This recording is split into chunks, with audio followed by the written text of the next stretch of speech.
This Pride Month, gusto kong i-look back yung time na nagkita kami ni Meme Vice Ganda. Let's watch this. I was really gonna look for you. I was really gonna look for you. Iyak na yan. Ayun o. Dito mo. Ayaw naman tignan. Screenshot in-effort kita kagabi. Okay, thank you. Screenshot kita.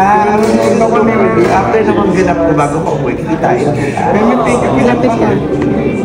After so many years, natupad yung isa sa pinapangarap ko sa buong buhay ko. I think, kumpleto na yung pagiging bakla ko. Ever since sa Pilipinas pa lang, super ina-idolize ko na siya. Bata pa lang ako, laging sinasabi sa akin ng mga magulang ko, especially ni mama, ay, si Vice Ganda na naman pinanonood mo. Ayan, ako, ganyan, sige, ginagaya mo na naman siya, yung mga kilos mo, pananalita mo. Hindi ko alam, pero super na-inspire ako ni Meme Vice Ganda.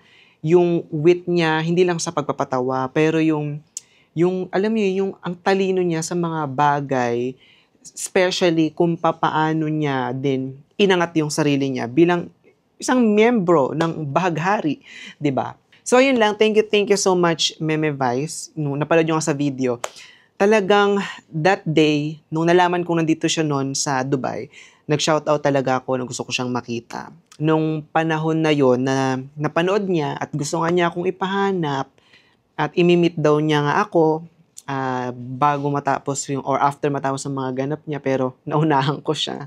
So I think yun talaga yung perfect time na nagkita kami nung mga panahon na yun. Super bait niya, as in super duper bait niya, very humble, very genuine.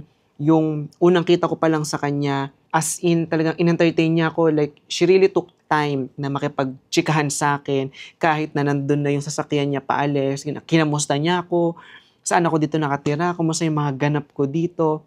Very, very amazing. Alam niya, amazing na lang talaga yung masasabi ko, as in, I think i-cherish ko siya buong buhay.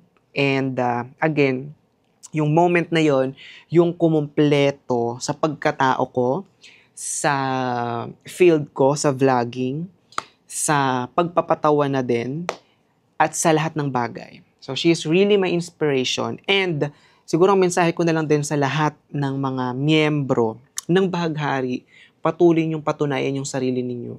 Kasi yung mga kagaya natin is may kailangan talagang patunayan para hindi tayo minamaliit ng ibang tao. Hindi tayo binababoy ng ibang tao. Kasi hindi naman lahat, no? Pero aminin natin na sa mundo ng mga kagaya namin, meron ka talagang kailangan patunayan. Lalong-lalo na nung bata ako, every time na magkakamali ako, every time na may mali akong magagawa, it always lead back dahil bakla ako. Ay, ganyan yan kasi lilemya-lemya yan. Ay, kasi lalambot-lambot yan. Until I reach to that point na meron akong napatunayan and na-gain ko yung respect, hindi man ng lahat, pero na-gain ko yung respect ng mga taong nagsabi nun sa akin. And even yung parents ko na natanggap ako, and very proud and very happy sa kung ano man ako ngayon. So sa mga kagaya natin, just keep on pushing and just keep on inspiring. And ayun, huwag niyo susukuan yung mga pangarap ninyo. Huwag niyo hayaan na kayo ay bakla lang. Oo. Dahil yung mga kagaya natin, sabi nga sa kanta, minsan mas lalaki pa sa lalaki ang bakla. God bless everyone.